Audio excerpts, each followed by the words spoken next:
Hi friends, स्वागत है आप सभी का हमारे यूट्यूब चैनल Study@100 में। आज हम जैन धर्म के बारे में पढ़ेंगे।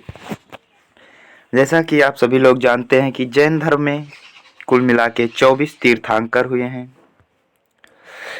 जिनमें से मुख्यतः ऋषभदेव, पार्श्वनाथ और महावीर स्वामी के बारे में एग्जाम में बहुत क्वेश्चन पूछे जाते हैं।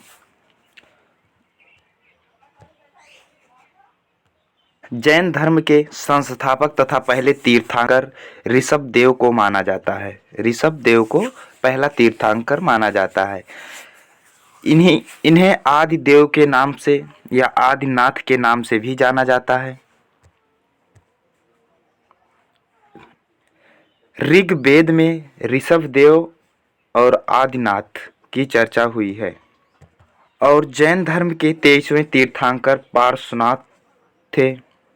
इनके पिता का नाम अश्वसेन, माता का नाम वामा, पत्नी का नाम प्रभावती और इनका प्रतीक चिन्ह सर्प था।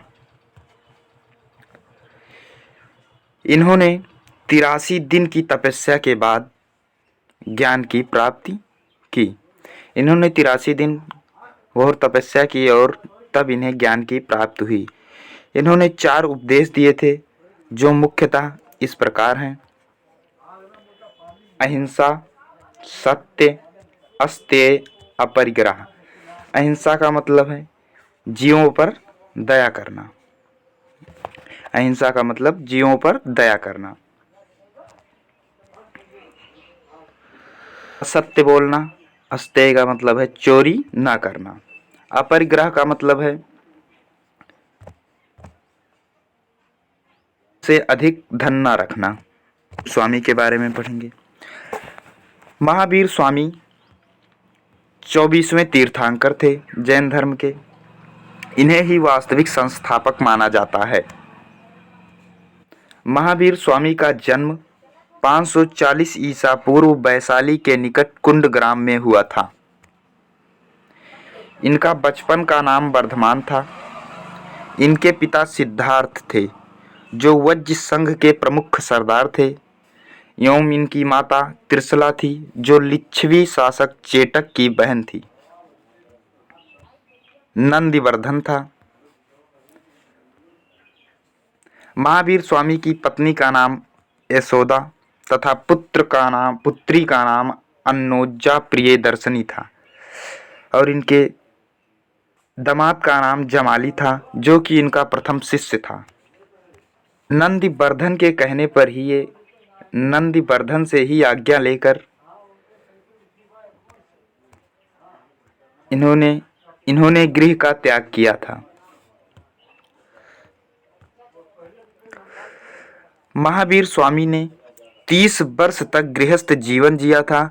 उस समय उनके पिता का देहांत हो चुका था।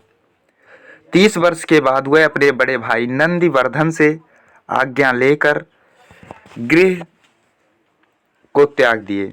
12 वर्ष तक लगातार कठोर तपस्या एवं साधना के बाद 42 वर्ष की अवस्था में महावीर को जृंभिका ग्राम के नजदीक ऋजुपालिका नदी के किनारे साल के वृक्ष के नीचे कैवल्य प्राप्त हुआ। कैवल्य का मतलब है ज्ञान की प्राप्ति हुई। बाद महावीर जिन कहलाए, अहर्त कहलाए, निर्ग्रंथ कहलाए। जिन का मतलब है विजेता, अहर्त का मतलब है पूज्य, निर्ग्रंथ का मतलब है बंधनहीन। अगर हम बात करें कि महावीर स्वामी की प्रथम महिला अनुयायी कौन थी, तो उसका नाम चंपा था। चंपा। प्रथम उपदेश प्राकृत भाषा में दिया। उनके ग्रंथ भी प्राकृत भाषा में लिखे गए। महावीर स्वामी के तीरत्न सम्यक ज्ञान, सम्यक दर्शन और सम्यक आचरण था।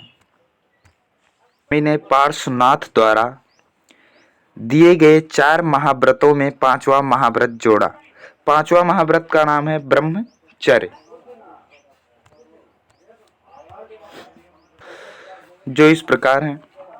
नंबर 1 अहिंसा, नंबर 2 सत्य, तीसरा अपरिग्रह, चौथा अस्तेय। और महावीर स्वामी ने इसमें 5वां महाव्रत जोड़ा जो ब्रह्मचर्य है। अहिंसा का मतलब हिंसा ना करो। सत्य का मतलब सदा सत्य बोलो। अपरिग्रह का मतलब जरूरत से अधिक संपत्ति इकट्ठा ना करो। अस्तेय का मतलब चोरी ना करो। जैन धर्म में ईश्वर की मान्यता नहीं थी, वह आत्मा पे विश्वास करते थे। महावीर स्वामी कर्मवाद और पुनर्जन्म में विश्वास करते थे। 72 वर्ष की आयु में महावीर की मृत्यु 468 ईसा पूर्व में बिहार राज्य के पावापुरी में हुई। महावीर स्वामी ने पावा में अपने 11 प्रमुख अनुयायियों को साथ एक संघ की स्थापना की। इनके 11 शिष्य गणधर कहे जाते हैं। 4वीं शताब्दी ईसा पूर्व में मगध में 12 वर्षों तक भीषण अकाल पड़ जाता है, जिससे भद्रबाहु अपने अनुयायियों को लेकर कर्नाटक चले गए थे और स्थूलभद्र जो थे वह मगध में ही रह गए थे।